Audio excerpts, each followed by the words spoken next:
जय श्री कृष्णा। वृंदावन भगवान श्री कृष्ण की लीला स्थली है। हरिवंश पुराण, श्रीमद् भागवत, विष्णु पुराण आदि में वृंदावन की महिमा का वर्णन किया गया है। वृंदावन में तकरीबन 5000 छोटे बड़े मंदिर हैं और कुछ मंदिर सैकड़ों वर्ष पुराने हैं। वर्ष 1515 में महाप्रभु चैतन्य ने यहाँ के कई मंदिरों की खोज की थी। तब से लेकर अब तक कई मंदिर नष्ट हो चुके हैं और कुछ नए भी बने हैं। आज हम आपको भगवान श्री कृष्ण के 7 श्री विग्रहों के बारे में बता रहे हैं, जिनका संबंध वृंदावन धाम से है। इन 7 ही विग्रहों में से 3 आज भी वृंदावन धाम में मंदिरों में स्थापित हैं, वहीं 4 अन्य स्थानों पर प्रतिष्ठित हैं। सबसे पहले हम बात करेंगे भगवान गोविंद देव जी मंदिर के विषय में। और रूप गोस्वामी जी को ये श्री विग्रह वृंदावन के गोमा टीला नामक स्थान से विक्रम संवत सन 1592 में मिली थी और उन्होंने उसी स्थान पर एक छोटी सी कुटिया में इस श्री विग्रह को स्थापित किया। उसके बाद रघुनाथ भट्ट गोस्वामी ने गोविंद देव जी की सेवा पूजा संभाली। उन्हीं के समय में आमेर नरेश मानसिंह ने गोविंद देव जी का भव्य मंदिर बनवाया और इसी मंदिर में गोविंद जी 80 साल विराजे। औरंगजेब के शासनकाल में ब्रज पर हुए हमले के समय गोविंद देव जी को उनके भक्त जयपुर ले गए। तब से गोविंद देव जी जयपुर के राजकीय मंदिर में विराजमान हैं।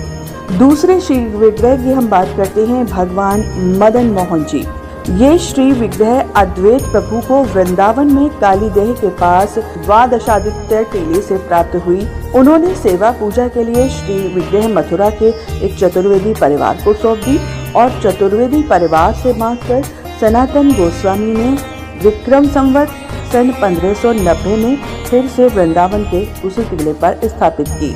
बाद में क्रमशः मुल्तान के नमक व्यापारी रामदास कपूर और उड़ीसा के राजा ने यहाँ मदन मोहन जी का विशाल मंदिर बनवाया।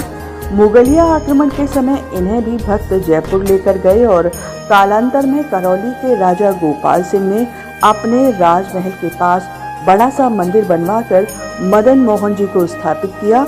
तब से मदन मोहन जी करौली में ही दर्शन दे रहे हैं। तीसरे श्री विग्रह की हम बात करेंगे भगवान गोपीनाथ जी। भगवान श्री कृष्ण का ये श्री विग्रह संत परमानंद भट्ट को यमुना किनारे वंशीवट पर मिले और उन्होंने इस श्री विग्रह को निधिवन के पास विराजमान कर मधु गोस्वामी को इनकी सेवा पूजा सौंप दी। बाद में रायसर राजपूतों ने यहाँ मंदिर बनवाया, पर औरंगजेब के आक्रमण के दौरान इनको भी जयपुर ले जाया गया। तब से भगवान गोपीनाथ जी वहां पुरानी बस्ती स्थित गोपीनाथ मंदिर में विराजमान हैं। चौथे श्री विग्रह की हम बात करेंगे भगवान जुगल किशोर जी।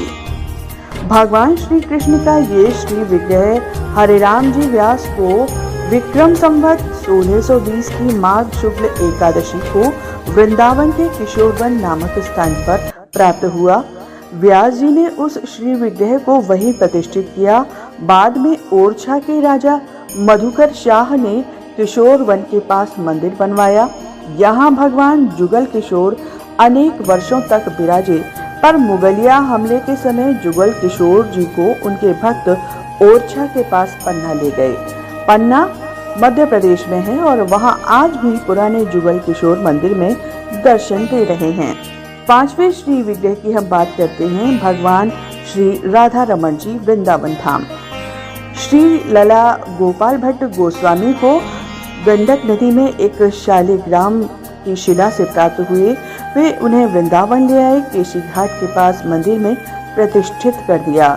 भक्तों के द्वारा दिए गए वस्त्रों को धारण न करा पाना और एक दिन किसी दर्शनार्थी ने कटाक्ष कर दिया कि चंदन लगाए शालिग्राम जी तो ऐसे लगते हैं मानो कड़ी में बैंगन पड़े हों।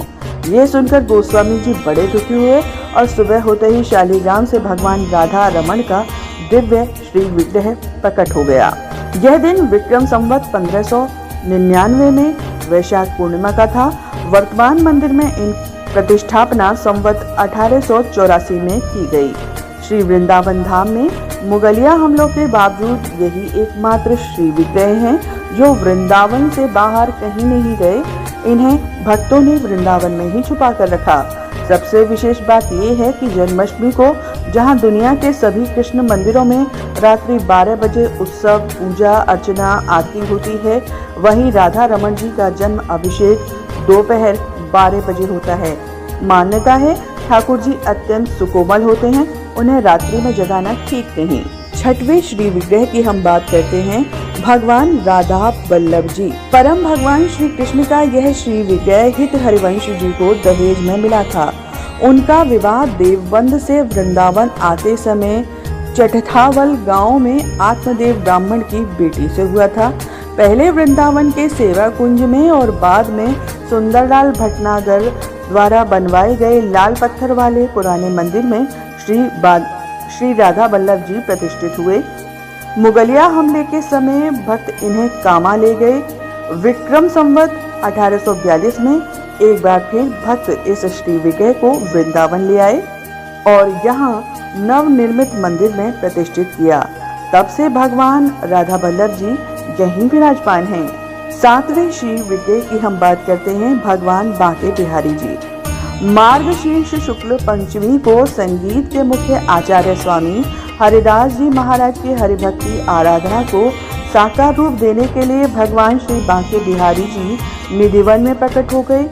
स्वामी जी ने इस श्री विग्रह को वहीं प्रतिष्ठित कर दिया। मुगलों के आक्रमण के समय भक्त इन्हें भरतपुर ले गए। वृंदावन के भरतपुर वाला बगीचा नाम के स्थान पर विक्रम संवत सन 1921 में मंदिर निर्माण होने पर बांके बिहारी एक बार फिर वृंदावन में प्रतिष्ठित हुए। तब से यहीं भक्तों को दर्शन दे रहे हैं।